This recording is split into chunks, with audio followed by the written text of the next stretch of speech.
Olá, meus amados. Vamos aqui a alguns pontos da lição dessa semana. Israel sai do Egito e vai para o deserto. Em 3 dias, a água acaba e eles encontram águas amargas. Mara, fonte de águas amargas. E a primeira pergunta que nós temos que compreender, que vai resumir toda essa semana, é por que Deus levou Israel por um caminho inóspito e com um grande risco à vida, um caminho mais perigoso do que o próprio Egito. O deserto era mais perigoso para milhões de pessoas viverem do que o próprio Egito. Então, por que Deus levou isso por lá? E a resposta é muito simples: Deus queria prová-los. Prová-los. Então, Deus levou eles pelo caminho mais longo, mais difícil e um caminho mortal.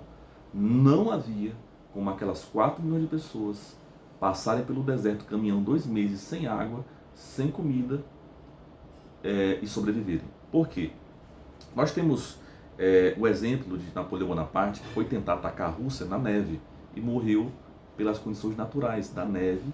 Que os russos queimaram os mantimentos, eles caminharam muito na neve e morreram sem água, né? Tinha água da neve, mas sem mantimentos de água normal e sem mantimentos de comida. Morreram. É um suicídio entrar na Rússia no inverno. Hitler cometeu o mesmo erro também. Uma estratégia que eles montaram, né, generais, e outras estratégias. E essa estratégia de ir pelo deserto, o caminho mais longo, é uma estratégia que era mortal, a não ser que algo sobrenatural acontecesse. Então, Deus levou Israel por este caminho para prová-los. Era a única forma deles atravessarem o deserto, era confiando em Deus. E Deus provendo para eles. E Deus provendo, apesar deles reclamando e murmurando o tempo todo. Eles murmuram demais. Essa palavra murmuração, ela aparece várias vezes na Bíblia, mas ela aparece mais em Êxodo e no Evangelho de João e no episódio de Estevão, quando murmuram, as viúvas murmuram contra as viúvas helenísticas. E Ellen White fala ali que quando elas murmuram contra as viúvas dos hebreus, é porque havia uma rixa no coração delas de inveja antes. Então Ellen White, ela diz, a murmuração na Bíblia é sempre algo ruim, você não tem motivo para murmurar. Murmurar é você estar com a visão crítica, rebelde, e você quer piorar a situação, você está com raiva e você quer machucar o outro, né? Tem a ver com uma disputa, tem a ver com um coração revoltado e vingativo. Então a murmuração é muito cruel. Então o ato de murmurar pra gente, que eu acho que é a palavra hamox em grego, o ato de murmurar é algo muito ruim, sabe? É algo de desafio, é algo de enfrentar, é algo de encrencar, é algo de atacar, é algo de desafiar e desrespeitar. Tá? Não é uma crítica comum, não é uma observação que você faz, não é uma correção que você quer fazer. Murmurar é um espírito incrédulo que se mantém em uma posição de ataque constantemente, de não confiar e de reclamar. E o que há em comum em todos esses episódios de murmuração? As pessoas murmuram contra Jesus, lá nos milagres que ele faz, murmuram contra Estevão, murmuram contra Moisés. Todos murmuraram de barriga cheia. Ok? Todos murmuravam sem faltar nada a eles. E todos murmuravam com a distorção cognitiva. Os israelitas, olha, lá no Egito nós tínhamos pão, tínhamos comida e tal. Isso é uma visão romântica do Egito. Meu irmão, tu tinha pão e comida, mas tu tinha chicote também. As pessoas que estão murmurando, elas ficam num estado psicológico de rebelião contínua, de ataque, de autoproteção, elas têm uma distorção cognitiva, elas vão olhar e romantizar, né? E isso acontece conosco hoje. Você pode olhar para o seu namorado ou namorada e, por estar cego, ver o ponto positivo, não ver o ponto negativo que vai te destruir lá na frente, né? Então, um povo sob forte pressão, qualquer pessoa, ela pode, né? E tem uma teoria, a TCC da psicologia, ela vai defender isso, né? De que as doenças mentais, digamos, os transtornos mentais, eles provêm de disfunções psicológicas, né? E a proposta de tratamento é a reestruturação cognitiva, né? Pensamentos distorcidos. Né? Pensamentos distorcidos geram depressão, geram ansiedade, e o trabalho da TCC é ressignificar esses pensamentos. E nós temos uma visão romântica de dizer que, ó, no deserto tinha comida, tal, tal. Meu irmão, tinha chicote no deserto, tinha tudo. Então, uma pessoa que não é realista, ela está fora da realidade, tá? A murmuração produz isso. E aqui nós vemos o povo murmurando, e Deus leva Israel pelo deserto para provar, o verbo usado para provar, ele pode ser trazido por provar, testar e treinar. Deus queria treinar o seu povo, sabe? Porque eles saíram do Egito, mas o Egito não saiu deles. Não saiu deles. Eles estavam incrédulos, eles tinham os mesmos hábitos do Egito, a comida do Egito, tudo isso. E Deus queria renová-los, mudá-los. E é importante nós lembrarmos que aqui há um paralelo tremendo entre Jesus, Moisés e Israel, ok? Por exemplo, Jesus, ele, o primeiro milagre dele é transformando água em vinho. E o primeiro milagre de Moisés com Israel é transformar água amarga em água doce. Então, o primeiro milagre dos dois era com água. Então, Jesus, ele é um tipo de Moisés, e Moisés é um tipo de Jesus, um antítipo, né? Então, eles estão em paralelo na Bíblia. Jesus é descrito pelos evangelistas como um novo Moisés, como aquele que se assenta na cadeira de Moisés, né? Um profeta, né? E Moisés disse, olha, haverá um profeta que vai falar como tu falas com Deus. E esse profeta era Jesus. Ok? Jesus, ele era o primogênito, como Israel era o primogênito. Jesus foi batizado no Rio Jordão e depois foi para o deserto 40 dias, né? Israel foi batizado no Mar Vermelho, como Paulo fala em 1 Coríntios capítulo 10, e foi para o deserto 40 anos. Lá, depois nos 40 anos, Israel sobe com Moisés ao monte para receber a lei. Jesus, depois do deserto, ele vai até o monte das bem-aventuranças e dá as bem-aventuranças, que é a lei de Deus na sua essência. Nós temos também que Jesus foi levado ao deserto pelo Espírito Santo para ser tentado, ou provado, ou treinado. E Israel foi levado para o deserto para ser tentado, provado e treinado. Lembrando que Paulo fala, né, que a história do Êxodo é para o tempo do fim. É uma história, lá a gente leu no capítulo de Êxodo, que essa história do Êxodo toda foi escrita como um exemplo para aqueles que vivem no tempo do fim. Então, no tempo do fim, a essência do povo é murmurar, murmurar, ou confiar, confiar, confiar. Sabe por que muitas pessoas saíram da igreja? Murmuração. Ellen White vai comentar essa semana que Satanás tem o mesmo plano hoje. O plano deles é, tá tudo bem? Eu tenho fé. Tá tudo mal? Minha fé acaba. Esse é o plano dele hoje para o fim dos tempos. Levar o povo de Deus a murmurar, a sair da igreja, a murmurar de barriga cheia, a murmurar quando estão passando por provação. Satanás quer que você entenda que se você está sendo provado, tentado, testado, desafiado, atribulado, é porque esse Deus não existe ou não se preocupa com você. Esse é o objetivo que o diabo quer para você hoje. Enquanto Deus quer que você pense assim, eu quero te fazer crescer. Eu te levei pelo caminho mais difícil, pelo caminho mais desafiador, porque eu quero que você tenha um outro caráter e seja um vencedor. Essa é a proposta do deserto. A proposta do deserto é ser uma escola de transformação. E Deus vai tentar, e tentar como professor, e vai fazer de tudo, e vai dar a sua graça, sabe? Antes de discipliná-los, Deus dá a sua graça. Eles reclamam da água, Deus não vai lá e destrói tudo, Deus dá água doce para eles. E eles foram curados? Não. Vão murmurar novamente várias vezes. Nós temos também que depois que é dito que eles, do episódio de Mara, as águas são amargas, e Moisés joga a árvore e há essa transformação da água de forma milagrosa, né? De forma milagrosa. Alguns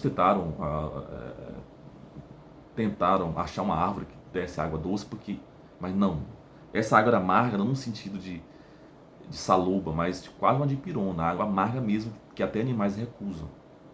Ellen White chega a dizer que Moisés já conhecia as águas do deserto, já sabia que essas águas eram amargas. Agora imagina, você é um líder, está guiando o povo e sabe que a água é amarga. E aí? Moisés não sabia que Deus ia fazer um milagre, não.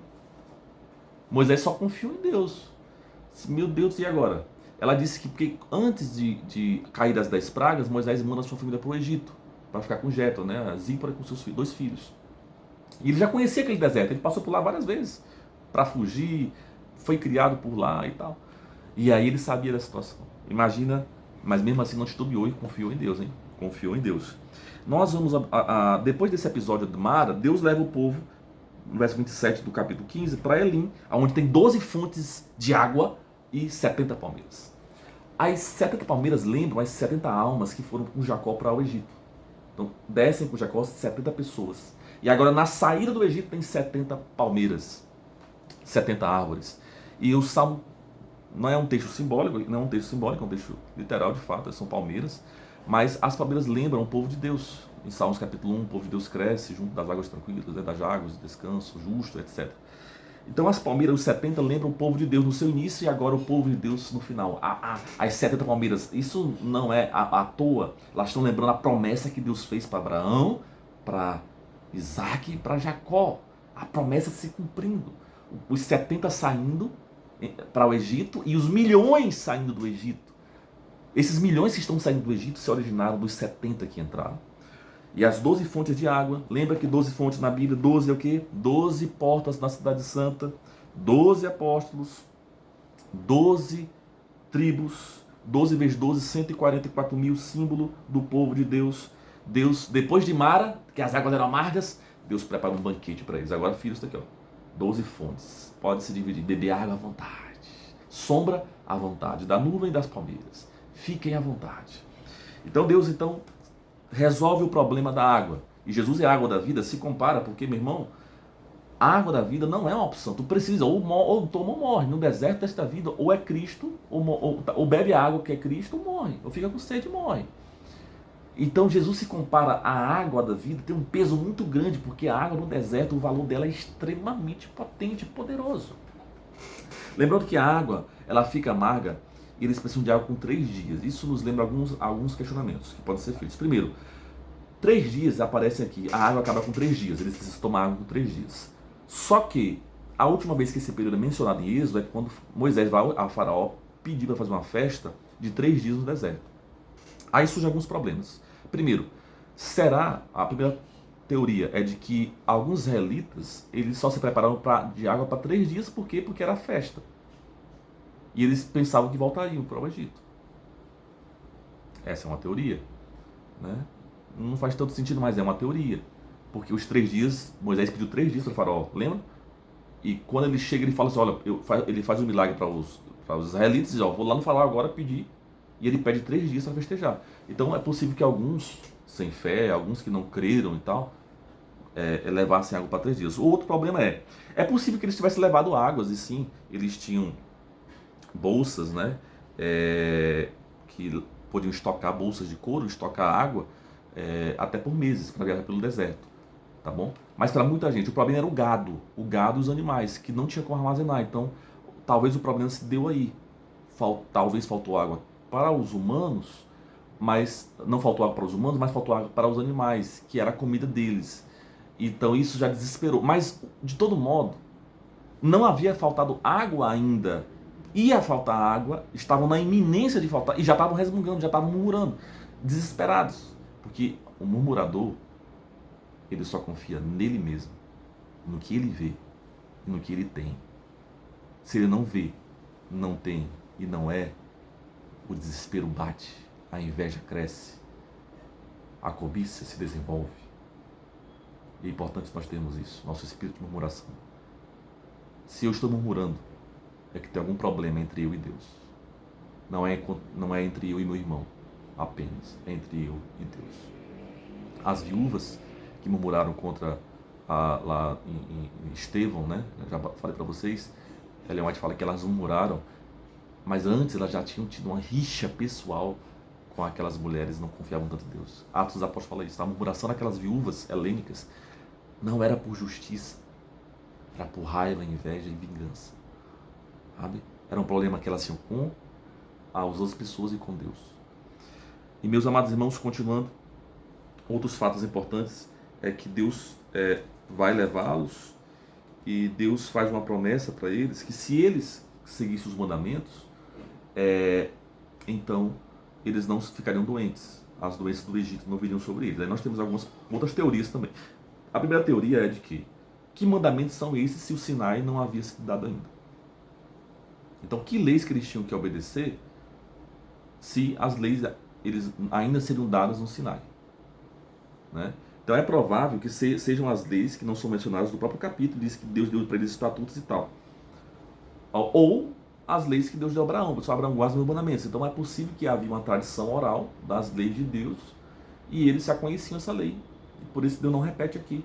E o Monte do Sinai não foi Deus dando a primeira vez a lei, foi Deus reafirmando a sua lei ali, né? É possível. Mas como eles eram novos, as gerações, e estavam muito distantes, então há esse questionamento por parte de algumas pessoas. Outro ponto que nós temos que lembrar é que Deus promete livrá-los das doenças que foi aos egípcios. Que doenças foram aos egípcios? Nós temos apenas as pragas, né? As úlceras e tal. Então, só que no Egito eles foram protegidos. Estaria Deus ameaçando de enviar pragas agora para eles? Olha, no Egito Deus não mandou pragas sobre o povo, mas agora eles poderiam receber as pragas? Talvez isso explicasse se de fato essas doenças são as pragas do Egito e são pragas de juízo ou pragas de disciplina. Isso explicaria o caso de Miriam, a chaga que ela recebeu, aquela lepra, quando tentou atacar o seu próprio irmão na liderança. Ela vai tentar sabotar a liderança do servo de Deus. Então isso explicaria. Outro ponto que o comentário adventista vai destacar que seria de fato, poderia ser a própria saúde normal da gente sem estar associado tanto às pragas. A saúde normal. Porque quando ele fala das enfermidades que vinham sobre o Egito, o comentarista acho que é o Mike Hazel, comentarista do Êxodo, do comentário adventista, ele vai falar que ele cita o caso da Hatshepsut, que era a múmia da mãe de Moisés, está em Paris, no Louvre, no Museu do Louvre, e ela era obesa, tinha problemas cardíacos e diabética, pelos exames que fizeram nela. E ela tinha problemas também